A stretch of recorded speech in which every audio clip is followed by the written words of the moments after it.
تو Michael Douglas اپنی بیوی کے ساتھ یہ کہتا ہے کہ rape is an act of power, rape is an act of power, where had I the power in this equation. میں اپنی boss is powerful, boss has the power not me. یہ پوائنٹ آج تک میرے ذہن میں رہتا ہے. اس پرنسپل کو یہاں پہ اپلائی کریں جو آج کورٹ نے فیصلہ کیا ہے.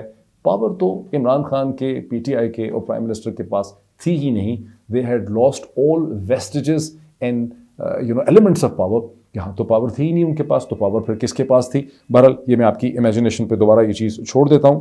اب آ جاتے ہیں اس چیز کے اوپر کہ میں کیوں کہتا ہوں کہ پاکستان اب ایک آفیشلی سرٹیفائڈ بنانا ریپبلک بن گیا ہے. یہ بنانا ریپبلک کا نام تو آپ نے بہت سنا ہوگا. لوگ غصے میں, پیجوریٹو طریقے سے, کنٹیمپٹ سے جب ناراض ہوتے ہیں, فرسٹریٹڈ ہوتے ہیں, وہ کہتے ہیں از دس اے بنانا ریپبلک. بنانا ریپبلک کا تصور ہے کیا؟ 1904 میں ایک امریکن آتھر تھے او ہینری, جنہوں نے پہلی دفعہ یہ ٹرم اپنی کتاب میں استعمال کی تھی. شاید فکشنل ناول تھا, اور یہ لفظ انہوں نے استعمال کیا تھا ایک چھوٹی سی ٹائنی جو لیٹن امریکن یا سینٹرل امریکن ریپبلک ہے ہونڈورس کی, جہاں پر ایک سنگل کراپ کے اوپر پوری معیشت, پوری اکانومی کا دار و مدار تھا, بناناز کے اوپر. اور وہاں پر ایک امریکن کمپنی تھی United fruit company. United fruit company جو ہے وہ ہونڈورس کی پوری اکانومی کو کنٹرول کرتی تھی. اس اکانومی کا اور اس کے معاشرے کا, اس کی وہاں کی پالیٹکس کا او ہینری نے تجزیہ یہ کیا کہ بہت ہی اسٹریٹیفائڈ ملٹی لیئرڈ سوسائٹی تھی, جس میں میجورٹی جو تھی وہ بالکل انتہائی غریب فارمرز کی تھی, جن کو کچھ بھی نہیں پتا تھا کہ ان کی تقدیر کیا ہے, قسمت کیا ہے, ان کو کوئی سوچ سمجھ نہیں تھی. اور اوپر چند سو لوگ تھے جو ان کے ٹاپ کے جو بڑے رچ فارمرز تھے, ان کے ٹاپ یعنی بیوروکریٹس تھے, ملٹری آفیسر تھے, کارپوریٹ لوگ تھے, بزنس مین تھے, کارخانہ دار تھے. چند سو لوگ تھے یا شاید 200 لوگ ہوں گے جو پوری ہونڈورس کی اکانومی کو کنٹرول کرتے تھے, اس کی ایگریکلچر اکانومی کو. اور ان سب کے ساتھ ریلیشن شپ تھا گفٹ کا اور برائب کا. یونائٹڈ فروٹ کمپنی کا جو ایک امریکن کمپنی تھی جو ہونڈورس کی پوری اکانومی کو نچوڑ رہی تھی, اسے کنٹرول کرتی تھی, اسے ایکسپلائٹ کرتی تھی. پاکستان کے اندر بھی یہی صورتحال ہے. یہاں پر صرف چند اینٹیٹیز ہیں, ایک یا دو, جن کو اگر آپ کنٹرول کر لیں, ایک یا دو اینٹیٹیز کو یا شخصیات کو اگر آپ مینیج کر لیں, انہیں کنٹرول کر لیں, کسی طرح سے ہائی جیک کر لیں, تو آپ اس پورے ملک کو ہائی جیک کر سکتے ہیں.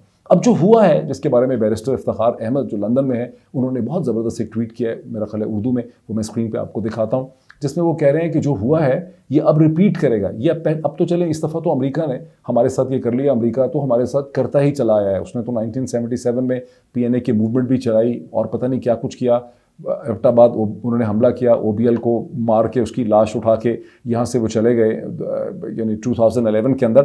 تو امریکہ تو پاکستان کے اندر, چونکہ امریکہ کو بہت اثر و رسوخ ہے, پینیٹریشن ہے سول ملٹری بیوروکریسی کے اندر, پاکستان کی بزنس سرکل میں, پاکستان کے میڈیا میں, ان کے پاس تو یہ پینیٹریشن ہے اور انہوں نے یہ کر دکھایا. لیکن اب اس کے بعد آپ کو ہندوستان بھی انشاءاللہ تعالیٰ یہ کر کے دکھائے گا. جو مومنٹ آف سرنڈر اس وقت پاکستان میں دکھایا گیا ہے, جہاں کہیں سے بھی دکھایا گیا ہے, اس کا ریپیٹ ہوگا. کیونکہ ہندوستان یہ چیز نیپال میں کر سکتا ہے, بھوٹان میں کر سکتا ہے, شری لنکا میں کر سکتا ہے, بنگلہ دیش میں کر رہا ہے, سب کو اس پہ کنٹرول ہے. ابھی تک پاکستان کی انٹرنل پولیٹیکل ڈائنامکس پہ ہندوستان کو یہ کنٹرول نہیں تھا. اب ہندوستان نے بھی یہ ماڈل دیکھ لیا ہے کہ کتنا آسان ہے یہ انٹرنیشنل فیکٹرز کے ساتھ مل کے پاکستان میں حکومت کو گھرانا, اس کی تقدیر کنٹرول کرنا, پاکستانی ڈیموکریسی اور سسٹم کی ڈائریکشن کنٹرول کرنا. اور اب یہاں پہ ہوگا یہ, ایک تو مجھے ایسا شک ہے کہ جو یہاں پر ابھی تو یہ مجھے ایسا لگتا ہے کہ ڈرامے کا آغاز ہوا ہے, یہ کوئی اختتام نہیں ہوا, یہاں پہ آغاز ہوا ہے. دیکھتے جا آگے کہ آگے کیا کیا ہونے والا ہے, دیکھتے جائیں. اس کے ابھی بہت سے سٹیپس اینڈ سٹیجز یا اس کے بہت سے سین جو ہیں وہ آنے والے ہیں. یہ ساری چیز الٹیمیٹلی اگر اس کا راستہ نہ روک سکا, اگر پاکستان کے لوگوں کی آنکھیں نہ کھلیں, ان کے کانوں پہ اور آنکھوں پہ اور دماغوں کے اوپر جو پردے لگے ہوئے ہیں, جو سیل لگی ہوئی ہے, اگر وہ نہ ہٹی, تو اس کا اینڈ یہ ہوگا کہ افواج پاکستان کی تعداد کو کم کرنے کی بات ہوگی, یہاں پر پاکستان کے نیوکلیئر پوسچر کو کمپرومائز کرنے کی بات ہوگی, یہاں پر ہندوستان کے ٹرمز اینڈ کنڈیشن پہ ہندوستان کے ساتھ صلح کرنے کی بات ہوگی. اور اس پورے پروسیس میں جو چل رہا ہے گزشتہ چند مہینوں سے, اس میں پاکستان کی اور پھر اکنامک کرائسس, تو اس میں پاکستان کی جو اپنی ایبلٹی ہے سیلف رسپیکٹ سے, ڈگنیٹی سے دنیا کے ساتھ ڈیل کرنے کی, اپنے آپ کو ایکسٹرنلی لیوریج کرنے کی, اپنی اکانومی کو مینیج کرنے کی, انڈیا سے ایک سیلف رسپیکٹنگ ایک نیگوشیٹڈ ڈیل حاصل کرنے کی, اچھے تعلقات بنانے کی, وہ سب چیزیں یہاں پہ کمپرومائز ہوتے نظر آ رہی ہیں. اور مجھے لگ رہا ہے کہ آگے اس کے ابھی بہت سے سٹیپس اینڈ سٹیجز جو ہیں وہ آنے ہیں. میں یہ بھی کہتا ہوں کہ یہ پاکستان کا مصدق مومنٹ ہے. محمد مصدق جو تھے وہ پرائم منسٹر تھے ایران کے, الیکٹڈ 1953 کے اندر, جب شاہ ایران ایک بڑی ڈومننٹ پوزیشن میں تھے. انہوں نے اسٹینڈرڈ آئل کمپنی جو اینگلو امریکن آئل کمپنی تھی جس میں برٹش اور امریکن انویسٹمنٹ تھی اسے انہوں نے نیشنلائز کرنے کا فیصلہ کیا، بیکاز سارا profit Anglo American Standard Oil company جو ہے وہ لے جاتی تھی۔ جب انہوں نے کیا تو ان کے خلاف برٹش انٹیلیجنس MI6 نے اور CIA نے ایک کراؤڈ اکٹھا کیا، 2 ایرانین بزنس مین تھے، ان کو ہائر کیا گیا، انہوں نے $50 اپیس لوگوں کو دیے، چند سو لوگوں کا کراؤڈ اکٹھا کیا، اس نے ادھم مچایا جس کے نتیجے میں ثابت کیا گیا کہ حکومت بڑی ان پاپولر ہے، حکومت کو گرا دیا گیا، مصدق کو جیل میں ڈال دیا گیا۔ میرا خیال ہے اسی طرح سے وہ نظر بندی میں ان کی ڈیتھ ہوئی، جس طرح سے محمد مرسی کی کئی برس کے بعد ایجپٹ میں ان کی بھی اسی طرح سے ڈیتھ ہوئی تھی۔ اب یہ جو کیس ہے مصدق کا، جس کی سب لوگ ایگزامپل دیتے ہیں، آپ کو ہر ٹیلی ویژن چینل میں اس کی ایگزامپل ملے گی، وہ اس لیے کہ یہ وہ ان چند کیسز میں سے ہے جن کو سبسیکوئنٹلی CIA نے یا MI6 نے اس کو ڈی کلاسیفائی کر دیا کہیں 1976 کے اندر۔ اس زمانے میں ان کا اعتماد اپنے بارے میں اتنا تھا کہ انہوں نے ڈی کلاسیفائی کر کے مانا اور سارا کچھ بتا دیا کہ ہم نے اس طرح سے کیا تھا۔ اس کے بعد انہوں نے جتنے اور آپریشنز کیے ہیں، جیسے پاکستان میں 1977 کی جو PNA موومنٹ تھی، یا جو اورنج ریولوشن تھا 2004 کا یوکرین میں، یا جو یورو میدان کی موومنٹ تھی، کیمپین تھی 2014 میں، یہ وہ چیزیں انہوں نے کبھی ایڈمٹ نہیں کی۔ وہ آپ مختلف لوگوں کی کتابوں سے، ایسیز سے، نیوز ڈسپیچز کے ذریعے، یہ انالیسس کے ذریعے ثابت کرتے ہیں۔ جیسے ابھی جو کچھ پاکستان میں ہو رہا ہے وہ کیوں ایکسیپٹ، وہ تو ظاہر ہے کبھی ایکسیپٹ نہیں کریں گے۔ یہ تو آپ ڈاٹ کنیکٹنگ کریں گے پچھلے چند مہینوں کی، خاص کر کے جون 2021 سے اب تک، تو آپ کو سمجھ آئے گی کہ انہوں نے یہ کیوں کیا۔ میں نے پچھلی ویڈیو میں سارا ایکسپلین کیا۔ Now let's come to this کہ عمران خان، جو آئی ایم شیور کہ آپ سب جو ہے اس چیز میں سب سے زیادہ انٹرسٹڈ ہیں۔ دیکھیں یہ وقت آ گیا ہے کہ عمران خان کا کیا فیوچر ہے، تحریک انصاف کا کیا فیوچر ہے۔ جب ہم یہ سوال اٹھاتے ہیں تو ہمیں سب سے پہلے یہ دیکھنا پڑے گا، یہ سمجھنا پڑے گا کہ عمران خان صاحب نے پاکستان کی پالیٹکس کے اعتبار سے بڑی غلطیاں کی ہیں، بڑے بلنڈرز انہوں نے کیے ہیں، اور ان کو پاکستان کی جو باڈی پالیٹک ہے، جو پاکستان کی پالیٹکس کے ڈائنامکس ہیں، وہ انہیں سمجھ نہیں آئے۔ میری طرح اور بھی بہت سے ٹیلی ویژن اینکرز جنہوں نے عمران خان صاحب کا انٹرویو کئی دفعہ کیا ہے، ایک فرسٹریشن ہم سب شیئر کرتے ہیں کہ عمران خان صاحب جو ہیں وہ بات نہیں سننا چاہتے کسی کی۔ بہت سے لوگ پالیٹکس میں بھی یہ بات جو ہے شیئر کرتے ہیں، ان کے اپنا مائنڈ ایک چیز کا بنا ہوتا ہے، وہ کہتے ہیں میں ٹھیک کہہ رہا ہوں، وہ کبھی کسی کی بات جو ہے وہ نہیں سننا چاہتے بدقسمتی سے، ڈسپائٹ دا فیکٹ کہ اللہ نے ان کو بہت خداداد صلاحیتیں دی ہیں، لیکن یہ ان کی ایک پرابلم ہے۔ اس کے نتیجے میں ہوا کیا کہ انہوں نے پاکستانی پالیٹکس سے، پاکستان کی اندرونی پالیٹکس سے اور دنیا کی پالیٹکس سے اپنے آپ کو الگ تھلگ کر لیا۔ پاکستان کے اندر انہوں نے ایسے حالات پیدا کر دیے کرپشن کا پورا ایک کروسیڈ لے کے، کہ جس کے نتیجے میں ان کا کسی قسم کا کوئی ڈائلاگ، کوئی کمیونیکیشن، کوئی اٹھنا بیٹھنا، کوئی رابطہ، کوئی سلسلہ جو ہے نہ PMLN سے رہا، اس کی لیڈرشپ سے، ٹاپ لیڈرشپ سے نہیں تھا، تو سیکنڈری لیڈرشپ جو ہوتی ہے دونوں پارٹیز کی، اس میں بھی کسی قسم کے ایک گڈ ول جسچر اور روابط ان کے نہیں تھے، نہ ہی ان کے پاکستان پیپلز پارٹی سے کوئی روابط تھے۔ کبھی MQM کے ساتھ بھی انہوں نے کوئی بہت اچھے تعلقات نہیں رکھے، اور اس کا نیٹ افیکٹ یہ ہوا کہ وہ پاکستان کی جو ایک پولیٹیکل ڈھانچہ ہے پاکستان کا، جو ایک سیاسی سماج ہے، اس سے بالکل الگ تھلگ ہو گئے۔ ایک پوائنٹ پھر انہوں نے اسی کرپشن کی کروسیڈ میں اپنے بھی جو الائز تھے، خاص کر کے موسٹ امپورٹنٹ 2 الائز، سب سے امپورٹنٹ جہانگیر خان ترین، جو ان کے قریب ایک بہت بڑے پولیٹیکل ٹربل شوٹر اور نیگوشیٹر تھے، بہت انٹیلیجنٹ آدمی تھے، جنہوں نے اپنا بڑا خرچہ کیا، ان کو رکھ رکھاؤ آتا تھا، ان میں معاملہ فہمی تھی، ان میں ٹربل شوٹنگ تھی، ان کو انہوں نے اپنے سے دور کر دیا، الگ کر دیا، اور ایک طرح سے ان کی پروسیکیوشن شروع کر دی۔ اور جھگڑا حالانکہ جہانگیر خان ترین اور جیسے کہ پتہ چلتا ہے کہ principal secretary to the prime minister Azam Khan Sahab کے درمیان تھا، عمران خان صاحب اس جھگڑے کو نیگوشیٹ نہیں کر سکے، اسے کنٹرول نہیں کر سکے، اسے مینیج نہیں کر سکے، اور چیزیں جو ہیں وہ ہاتھ سے نکل گئیں، اور یوں ایک بہت بڑا پروٹیکٹیو لیئر جو ہوتی ہے ایک امپورٹنٹ لیڈر کے گرد، اسے پرائم منسٹر عمران خان نے اسے لوز کر دیا۔ دوسری اگزامپل علیم خان صاحب کی ہے، اس کی ڈیٹیلز میں اس وقت نہیں جاتا۔ اچھا، دوسرا ایفیکٹ یہ ہوا کہ جو ایکسٹرنل اسٹیک ہولڈرز ہیں پاکستان کے، جیسے امریکہ ہے، برطانیہ ہے، یورپین یونین ہے، چین کے ساتھ انہوں نے بعد میں بہت اچھے اپنے تعلقات رکھے، وہاں پر بھی عمران خان جو ہیں وہ کوئی اپنا لیوریج ڈیولپ نہیں کر سکے، سپورٹ حاصل نہیں کر سکے، ایکسیپٹیبلٹی حاصل نہیں کر سکے۔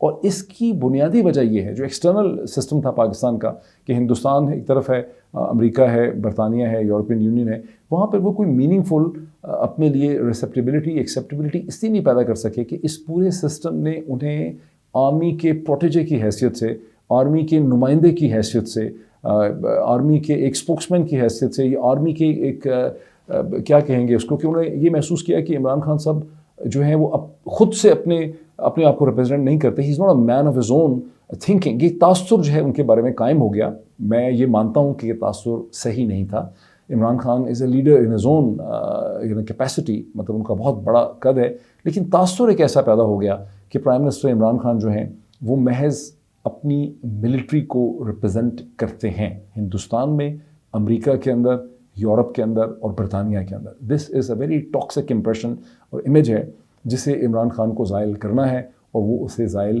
نہیں کر سکے. اب میں آپ کو ایک بڑی انٹرسٹنگ اگزامپل دیتا ہوں اس کی اہمیت سمجھنے کے لیے.